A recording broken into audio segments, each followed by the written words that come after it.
Sublime gracia del Señor, que a un pecador salvó. Fui ciego, mas hoy veo yo, perdido y él me halló.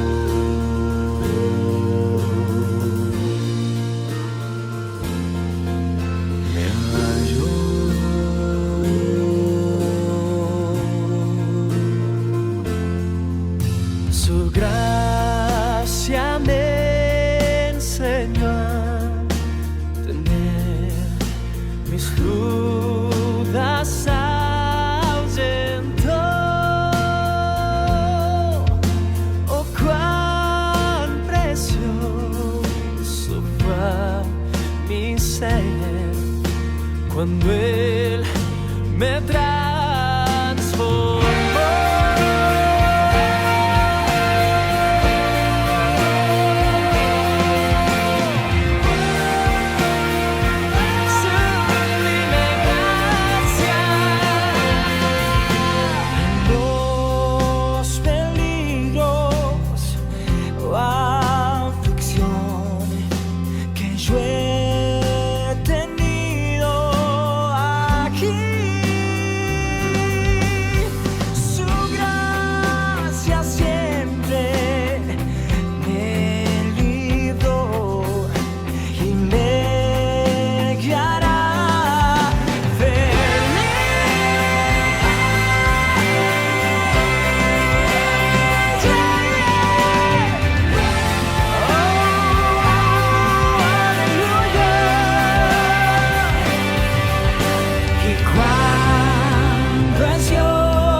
Brillando este cual sol,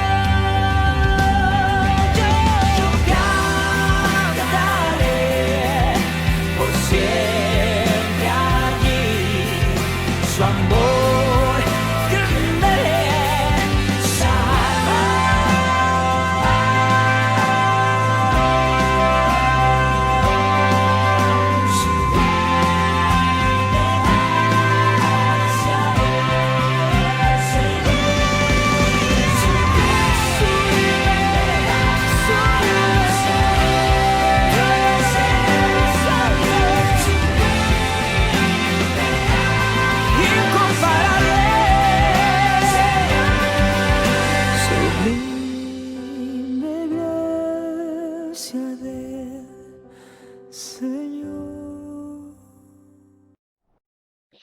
Así que, mire, yo le dije a Laura, estudiando este pasaje, en un sentido, como se dice ahora, me voló la cabeza.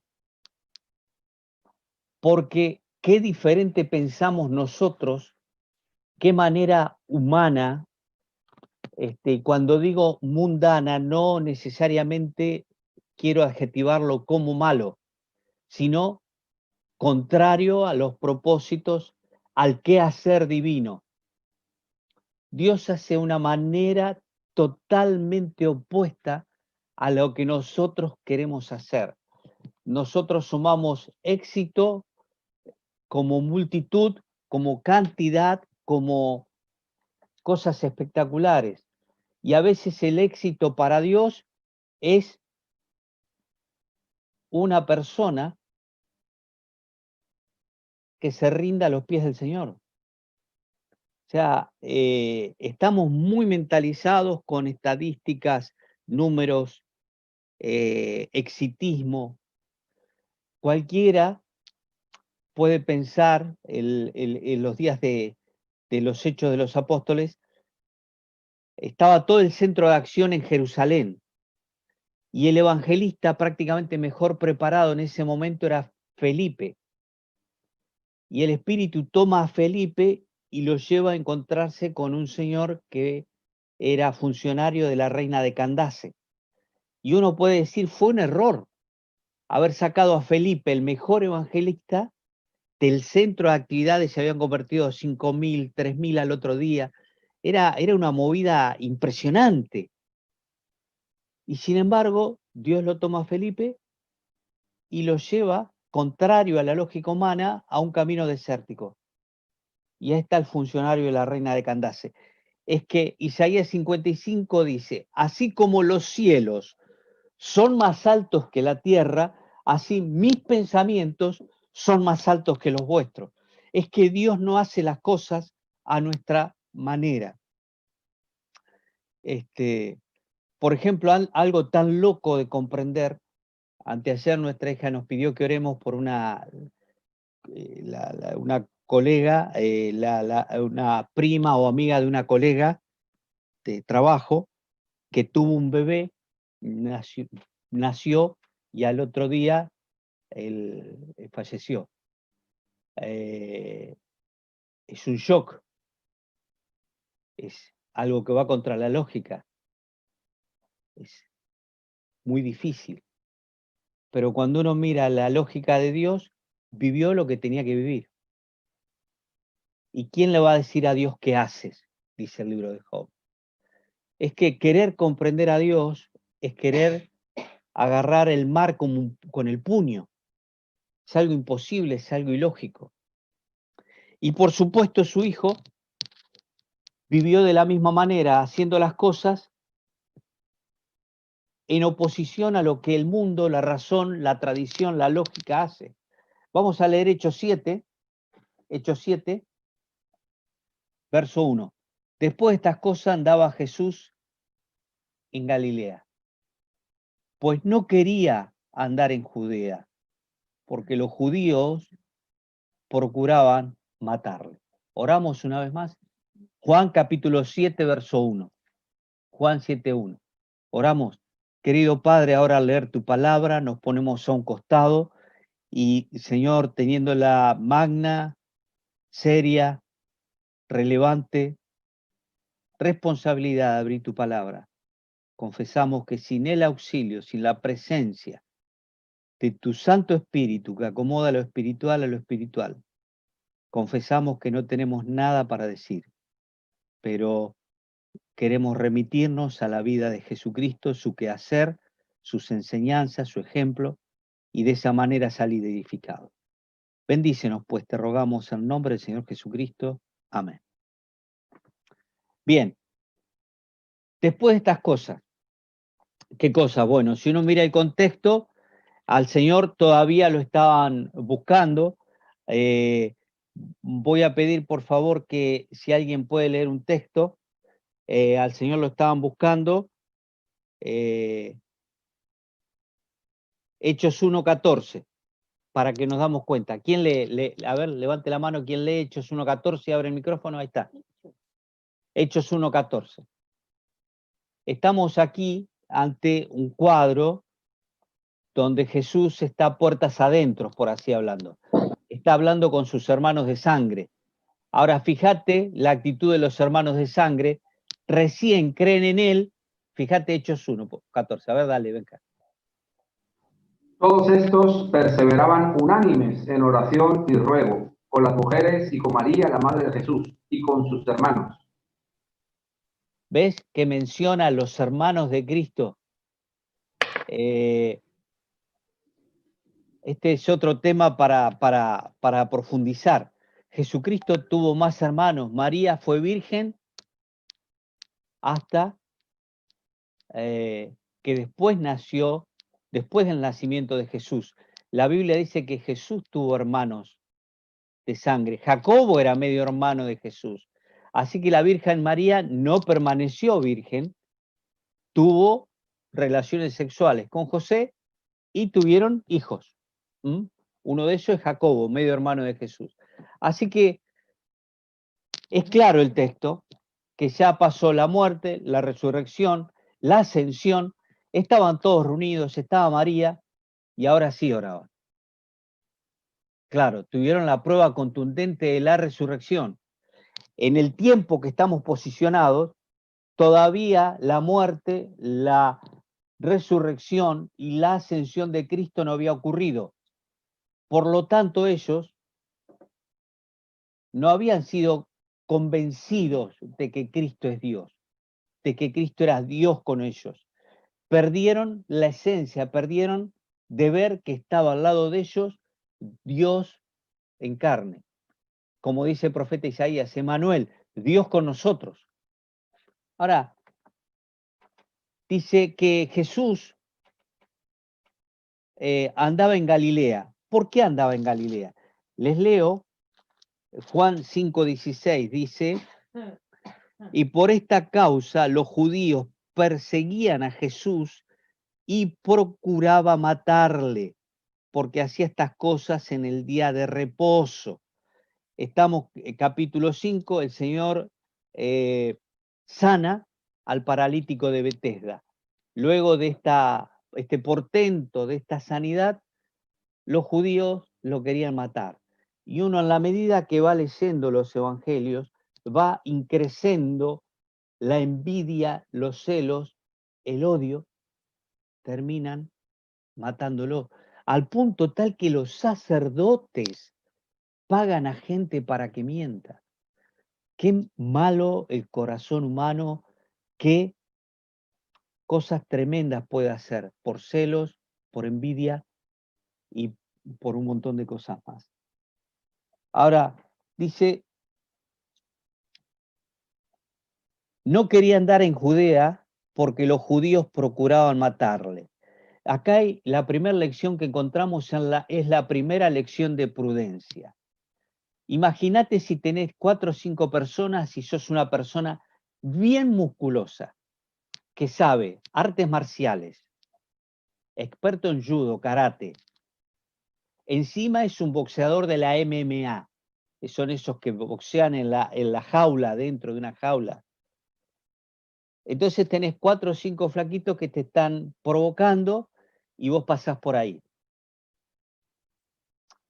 Y alguno dice, bueno, les voy a dar para que tengan. Bueno, Jesucristo era más que todo eso. Jesucristo era Dios. ¿Y sabes qué? Dice que no quería andar por Judea. Esta es la lección de prudencia. No los enfrentó. Jesucristo, con solo mirarlos, podía haber quedado calcinado, un montoncito de cenizas. Las mejores expresiones visuales de los juegos, de los dibujos animados, de las películas animadas de fantasía, que tengas en mente, sumalos ahí y puede ser que Cristo pueda haber hecho con eso con ellos. Pero sin embargo dice la Biblia que no iba. Jesucristo evitó el enfrentamiento. Y aquí está la primera lección. Y que se replique más adelante. Dice la Biblia, no resistas al malo. Tengo que decirle esto. En tiempos de asalto, si te van a asaltar, en tiempo de robo, la Biblia manda no resistas al malo. Es una lección que nos cuesta, pero debemos entender. Y Jesucristo acá fue prudente, no fue al choque, no fue a la confrontación. Él fue prudente, no les hizo frente. Bien. Estaba cerca la fiesta de los judíos, la de los tabernáculos. La fiesta de los tabernáculos era una fiesta instituida por Jehová, por Dios, el gran yo soy. En estas fiestas se recordaba la gracia de Dios sobre la cosecha, se recordaba el vagar del pueblo en el desierto y se hacían carpas, chozas. Esto lo festeja, se ve bien clarito en el libro de Nehemías, que celebraron la fiesta de los tabernáculos. Era un tiempo de alabanza al Creador, pero muchos hacían chozas, y en esas chozas tenían sus alabanzas, tenían su recordatorio visual de que en un momento habían sido extranjeros, estuvieron deambulando por el desierto. Ahora Jesucristo toma esa lección, capítulo 1, y dice Juan, aquel verbo se hizo carne. Literalmente se hizo una choza de carne. y estuvo deambulando por este mundo, haciendo milagros, haciendo bienes. Cuando hablo de deambular no hablo sin rumbo, eso es otra cosa. Los israelitas sí perdieron el rumbo, pero Cristo tenía no solo el rumbo, el tiempo establecido en su vida. Así que él fue a esa fiesta para luego darles una enseñanza que lo vamos a ver en otra ocasión, más adelante. Dice, note esto, y le dijeron sus hermanos, sal de aquí y vete a Judea, para que también tus discípulos vean las obras que haces. O sea, marketing, mostrate. Porque ninguno que procura darse a conocer hace algo en secreto. Si estas cosas haces, manifiéstate al mundo, porque ni aún sus hermanos creían en él. O sea, tenía todas las de perder, ni en su casa creían en él. Y le aconsejan sus hermanos, si estas cosas haces, manifestate al mundo, dalas a conocer. Y la razón, la manera de pensar humana, hace que uno pueda adherir cosas con una motivación correcta. Mire, los medios escritos, televisivos, radiales, las redes sociales. Hoy hay 7.5 mil millones de personas en el mundo. En esta última estadística que escuché, el 83% migran a las redes sociales. 8%, estamos hablando más de 6.000 millones de personas. Increíble la cantidad de gente que maneja en las redes sociales, que se maneja en las redes sociales. Por supuesto que tenemos que tener presencia ahí. Pero no es una presencia como le aconsejaban los hermanos. Si haces esto, date a conocer. Y no es que debemos darnos a conocer por el mero hecho de darnos a conocer. El gran problema aquí es las cosas sin propósito. Usar los medios por usarlos. Usar los medios, el concepto humano, date a conocer. Usar un medio para darme a conocer. Eso es algo humano. Jesucristo no se paró en la entrada de la ciudad hasta que fue el tiempo, y empezó a llamar la atención. Él evitaba llamar la atención porque iba a haber un tiempo donde él iba a llamar la atención cuando esté clavado entre el cielo y la tierra. Jesucristo en la cruz es la máxima expresión del discurso de Dios, es la máxima expresión de perdón, la máxima comunicación del cielo a la tierra, confirmado con la resurrección. Cuando alguien entiende, Dios me ama tanto que envió a su Hijo a morir por mí, y lo ve muerto en una cruz, le genera un gran signo de pregunta en aquellos días. Pero al resucitar, todo ese signo de pregunta irrumpía en alabanza. Uno de los hermanos de Jesús, que se relata en el libro de Juan, en este evangelio, no creía,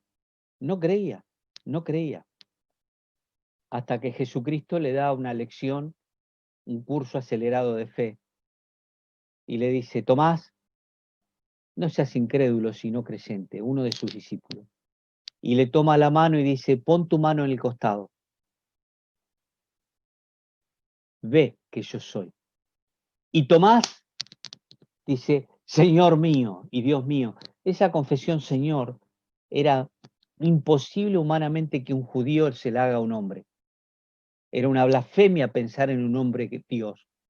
Pero ahí el toque del Espíritu Santo hizo que él crea en Cristo como Señor, como Dios, como su salvación, su Salvador posteriormente.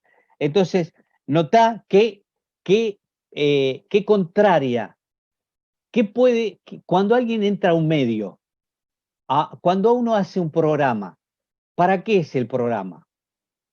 Para captar la atención de la audiencia, pero por lo general para decirle cosas buenas. coaching, dicen hoy, ¿no? Para animar. Ahora Jesucristo no solo que no se fue, por así decir, a lo que sería hoy, y no estoy diciendo que no tenemos que usarlo, sí estoy tratando de enfatizar en este aspecto de que debemos cuidar siempre las motivaciones. Jesucristo dice bien clarito. Entonces Jesús le dijo, sus hermanos no creían en él, cuando le dicen, sal de aquí, vete a Judea para que también tus discípulos vean las obras que hace, porque ninguno que procura darse a conocer hace algo en secreto. Y Jesucristo le contesta, verso 6. Entonces Jesús les dijo, mi tiempo aún no ha llegado, mas vuestro tiempo siempre está presto, pronto. No puede el mundo aborreceros a vosotros, mas a mí me aborrece, porque yo testifico de él que sus obras son malas. O sea, ¿para qué iba a abrir, por así decir, una red social Jesús en este momento si iba a decir que todos son malos? ¿Te imaginas hacer un programa de radio para empezar a decir lo que Jesucristo está diciendo en este momento? Las obras suyas son malas. El ser humano es pecador. Y esa es la esencia del mensaje. Porque si no hay un mensaje condenatorio, no hay una concepción mental, no hay una percepción mental de decir, wow, estoy perdido, necesito salvación.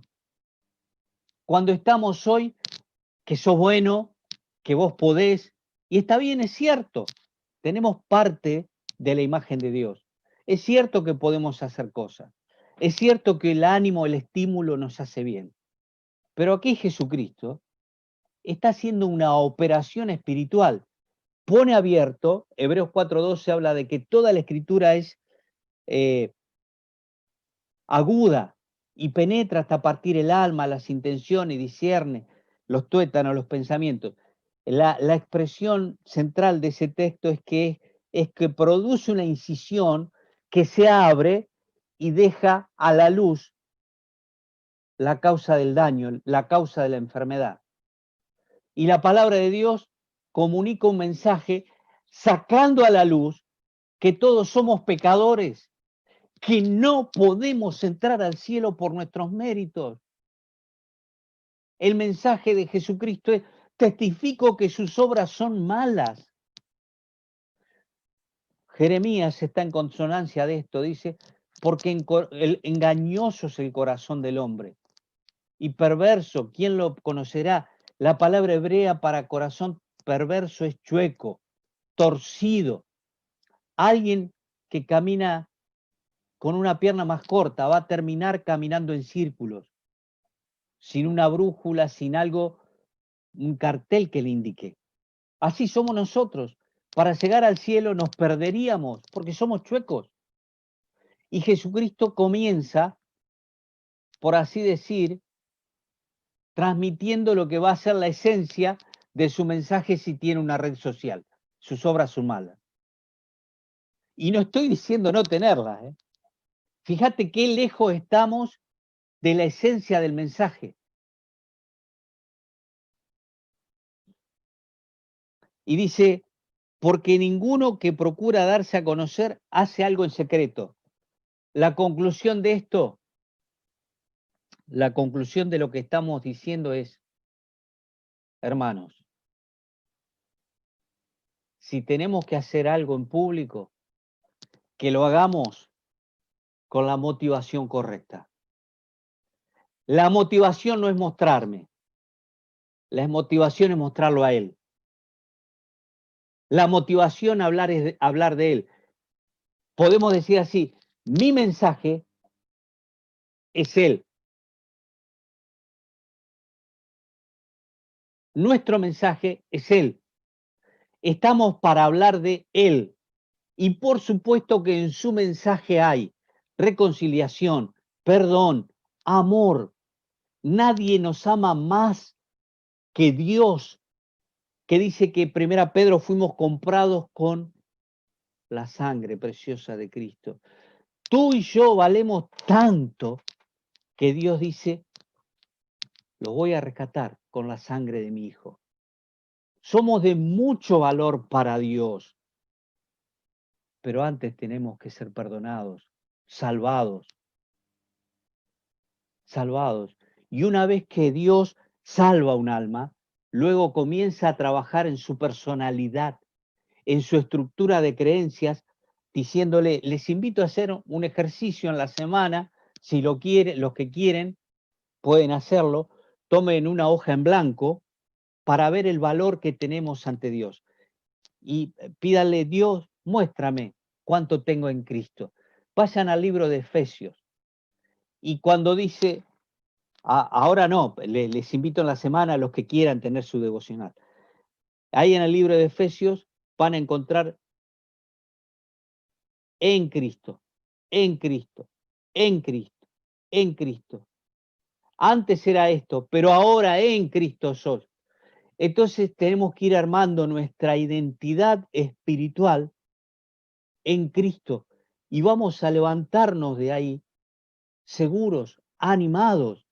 Wow, yo tenía todo esto y no lo sabía. Es que Dios cambia la estructura mental. Entonces, todo lo que vamos a hacer en público lo hace aquel que tiene la motivación de no ser la figurita. Mire, no hay peor pecado que robarle la gloria a Dios. Si Dios te manda a estar en público, hacelo para su gloria.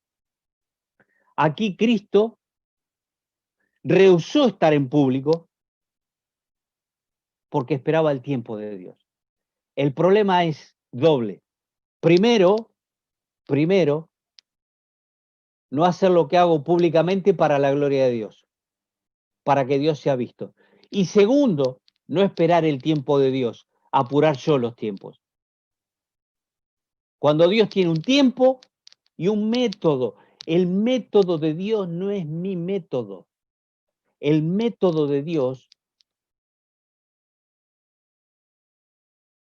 rompe las matemáticas. 5 más 2 lo vimos hace poco, 7. 5 panes y 2 peces, ¿qué pasó? Dio de comer a una multitud.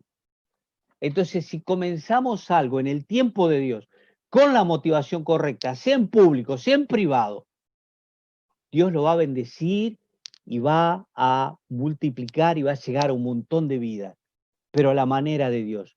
Y insisto, queridos hermanos, amada familia de la fe, no estoy en contra de las redes sociales. De hecho, tengo Facebook, ¿le pronuncié bien? Facebook. Tengo, Twitter, no tengo. Tengo WhatsApp. Entonces, no estoy en contra de las redes sociales.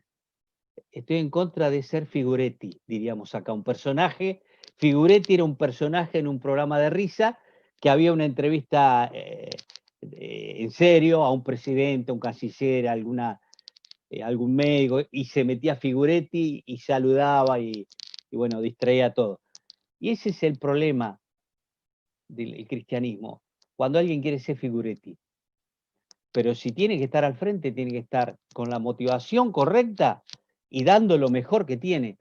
Tenemos que ser la mejor versión de nosotros mismos en Cristo. Y esa versión de nosotros mismos, no sé si es pública, no sé si es privada, es la paz que nos hace estar en un lugar. Pero cuidado con querer andar en público por el solo hecho de ser público y darme a conocer a mí. Eso es robarle gloria a Dios. Dice, bueno, ya vamos avanzando. Para ir concluyendo, dice que ni aun sus hermanos creían en él. Hechos 1:14, vimos que muchos de ellos creyeron. No puede el mundo aborreceros a vosotros, mas a mí me aborrece porque yo testifico de él que sus obras son malas. Y aquí está los que damos testimonio, que queremos que otra persona conozca a Cristo. Y nada justifica ser agresivo, nada justifica gritar, nada justifica tratar mal a alguien, pero sí decirle, mirá, la palabra de Dios dice que te estás equivocando, dice que tus obras son malas. Yo voy a la iglesia, te puedo decir, yo doy limosna, yo me confieso, yo hago tal cosa. Y la pregunta es, si vos haces eso, ¿para qué vino Cristo a morir? La muerte, la venida de Cristo es un testimonio de que no podíamos autosalvarnos por más exquisita religión que practicásemos, por más buenas obras que hiciéramos. Dice la Biblia, vuestras obras son malas porque están manchadas de pecado. Y dice, subid vosotros a la fiesta. Yo no subo todavía a esa fiesta. Ahora, te invitan a la fiesta. Bueno, hoy vamos a poner nosotros fiesta. ¿Qué decís? ¡Wow! Ya me anoto. Nos juntamos. Ya estoy. Pero Jesucristo, ¿qué dijo? Es como que Él va en contra, ¿no? Bueno, anunciate. No, todavía no es mi tiempo. Vamos a la fiesta. Todavía no subo. Señor! Es que Él caminaba al tiempo de Dios porque Dios era su guía. Y Él se para, cuando leemos más adelante, en medio de la fiesta, y dice, si alguno, y dice la Biblia, levantó la voz, si alguno tiene sed, venga a mí y beba. Trajo a las personas así, en el tiempo de Dios, con mucha convicción. Pero fue en el tiempo de Dios. ¿Te imaginas si ahí le hacía caso al estímulo humano? Hubiese, por supuesto, sido Dios, hubiese sido los tiempos de Dios. Pero Él no se dejó llevar por el coaching, por el estímulo humano. No se dejó llevar por el que dicen los demás. Se dejó guiar por esa percepción de que Dios está aprobando y reprobando los pasos. Y cuando nosotros entendamos que Dios aprueba o reprueba lo que voy a hacer, me voy a ahorrar muchos problemas. Porque lo que haga, aunque tenga problemas, voy a tener la paz de Dios. Siendo que cuando hago las cosas sin la paz de Dios y tengo problemas, tengo un doble problema. Arreglar con Dios y los problemas que se generaron. Así que el estar en dependencia con Dios no implica ausencia de problemas, implica paz. Y a eso apunta. Jesucristo tuvo paz. Estaban los enemigos, querían matarlo y Él pasa caminando por entre medio. Estaban aborreciéndolo en Galilea, se iba a Judea. Va a andar a la fiesta, todavía no es mi tiempo. Y luego dice, porque mi tiempo aún no se ha cumplido. Y habiéndoles dicho esto, Tomás se quedó en Galilea. Sí, va en contra digamos, de la lógica de la razón. Fue un hombre admirable porque sus convicciones lo conducían, no la opinión popular. La marea de la opinión popular cambia. Así que cuando uno recuerda Gálatas 4:4 dice, pero venido el cumplimiento del tiempo, Dios envió a su Hijo, nacido de mujer y súbdito a la ley, para que redimiesen a los que estaban esclavos del pecado. ¿Cuándo vino Jesús? Cuando fue el cumplimiento del tiempo. La palabra de Dios dice que va a venir el cumplimiento del tiempo cuando se han de reunir todas las cosas y los va a poner a los pies de Jesús. Todavía no llegó ese tiempo. Pero si hay algo que respetó el Señor fue el tiempo en dependencia de su Padre. Y creo que esto es una lección para mí preciosa. No buscar las multitudes, no buscar la aprobación de todos, no seguir el consejo humano, esperar el tiempo de Dios. El tiempo de Dios tiene un plus que hace más allá de lo que nosotros podamos hacer. Mirá, Moisés estuvo 40 años en Egipto. 40 años en el desierto para hacer un ministerio de 40 años. Entonces podemos decir, Dios preparó 80 años a un hombre para que le sirva 40. Así que Dios tiene sus tiempos. Dios tiene sus tiempos. Les leo para concluir Efesios, en cuanto a los tiempos.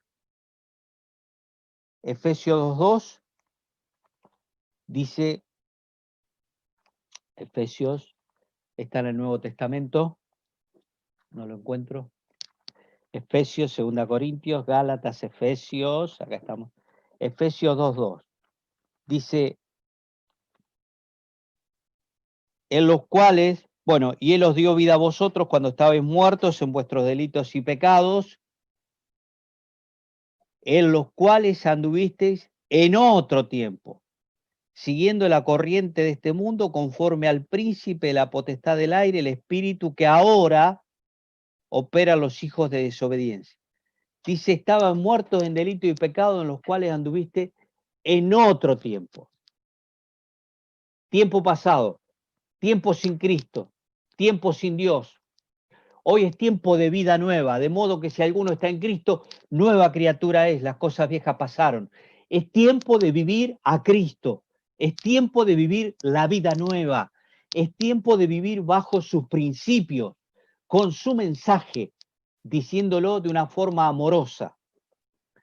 Les conté ya de que la Biblia dice, todo tiene su tiempo, todo tiene su tiempo. Y bueno, en esta pandemia tenemos que aplicar Eclesiastés 3, abstenerse de abrazar. Me encontré con una persona muy querida el otro día y quedamos ahí. Dice, la gana que tengo de darte un abrazo. Estamos en el tiempo de abstenernos de abrazar. ¿Tenemos ganas? No. Es el tiempo de la obediencia. Así que, hermanos queridos, en este tiempo tan difícil, que podamos glorificar a nuestro Dios, dependiendo de Él, para que todo lo que hagamos sea con la motivación correcta.